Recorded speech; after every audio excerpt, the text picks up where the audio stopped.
Hello, welcome back to my channel. Today we're talking about, well, you can read the title.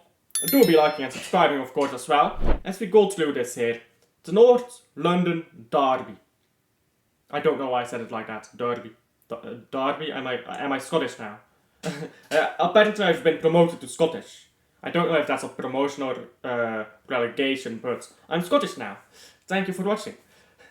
So, in the Derby, Tottenham looked pathetic. Arsenal was without Odegaard, without Declan Rice. Calafiori, it's not a big deal. Not a big deal. He has not proven himself yet. They have a good back four. That's why they called the Calafiori, right? To get that depth. And then he got injured. But they still have that depth. Now the thing is, Arsenal understood that they were weak in midfield and fell backwards. Just fell backwards and went on the counter. How naive. How naive Tottenham has been to fall for that. They got completely destroyed there. Now the goal came from a set piece, but that set piece came after a chance that was created on a counter. The defending on that set piece was terrible as well. Tottenham looked utterly out of their depth. I've titled this video, Arsenal is scary.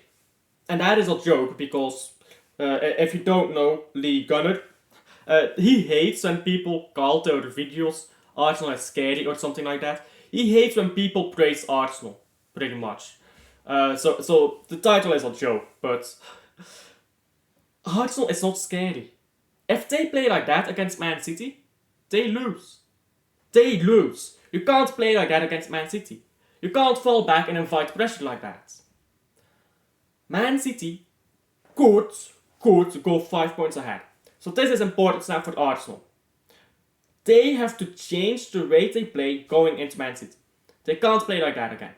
And they only played like that because they didn't have Declan Rice. I know. Now you bring Declan Rice back into that squad. What changes? What changes? Do you have Trossard as your attacking midfielder? Do you have Martinelli on the wing? Do you have Trossard on the wing, Martinelli as striker, and then Havertz as attacking midfielder? There's a few ways to play with this system. I just don't know if without Odegaard it's enough. From what I've seen, without Declan Rice and Odegaard, you were completely clueless as Arsenal. As far as holding onto the ball. Will Declan Rice alone fix that? I don't know. But we have seen that Arsenal does like to sit back deeply against Man City at the Etihad. And they've gotten a positive result against Man City like that. I just don't know if Arsenal can do that this season, with the likes of Savio, with Grealish being a lot more direct, with Rico Lewis who can overlap and stuff like that with Savio. And Guardiola, if he's maybe on good form again, another fullback who can go forwards very well. I don't know if Arsenal can do that again. So Arsenal will have to get out of their shell, in my opinion. If they play against Man City the way they did against Tottenham, I am not scared. I think we win. But I can tell you one thing, yeah?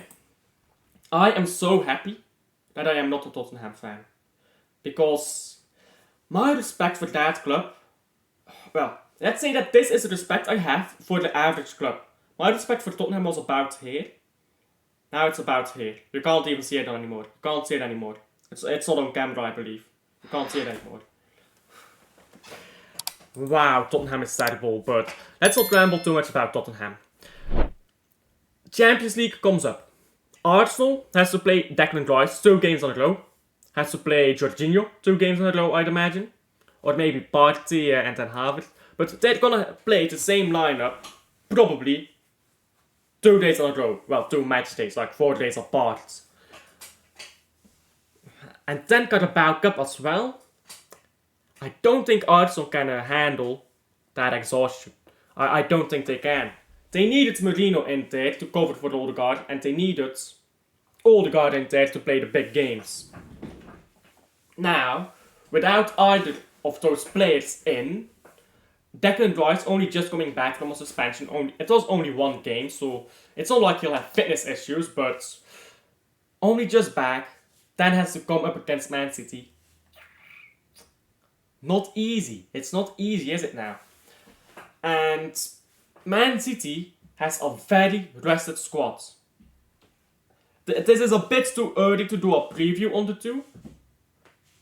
But I favor Man City's chances. I favor the chances for Man City. Man City should definitely win against Arsenal at the Etihad. If they sit back too deeply, you get a lot of chances for free. And Man City will finish those chances. If they go forwards too easily, too much, you play a ball over the top and Haaland runs down the pitch and scores. If you try to play football 1-for-1 and you try to outplay Man City in midfield, you don't have Odegaard anymore to do that. And I believe Arsenal could have a go at Man City like that if they had Odegaard. This is really the problem for Arsenal right now. No Odegaard, no Merino. You don't look good. You really don't look good. Don't let the victory deceive you, yeah? Arsenal does not look good.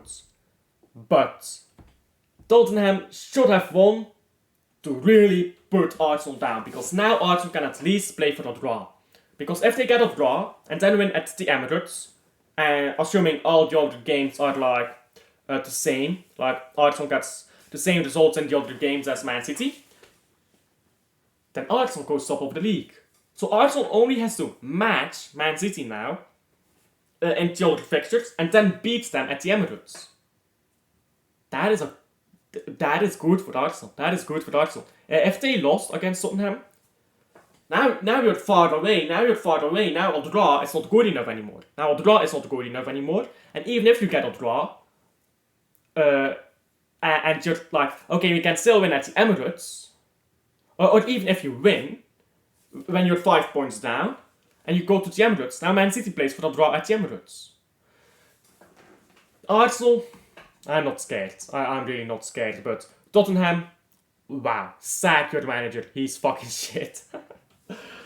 I'm so lucky to not be born in Tottenham or in London, because that place is a shithole, isn't it? But besides that, to not support either one of those clubs, Arsenal or Tottenham, because they just don't win trophies, do they now?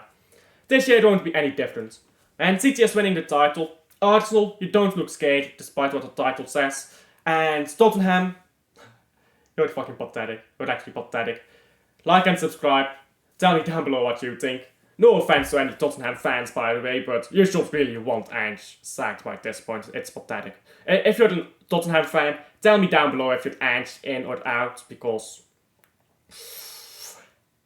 bad result for Tottenham fans. Yeah, do tell me down below, and I'll see you guys on the next one. Bye.